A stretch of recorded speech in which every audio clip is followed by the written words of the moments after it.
name is Reverend Jovinus Karua, belongs to the SMA Society of African Mission from the District of Tanzania.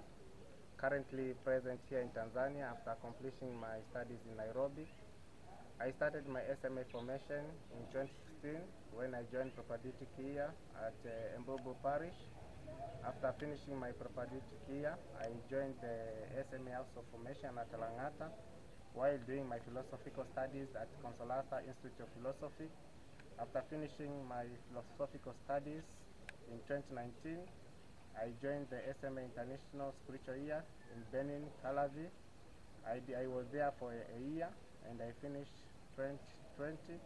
Then I went for my pastoral year in Ghana, where after finishing my pastoral year in Ghana, I was sent back to Nairobi at Langata Formation House, SMA, where I did my theological studies at Tangaza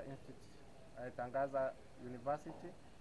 I completed my studies this year, 2025, and now currently I'm here in Tanzania.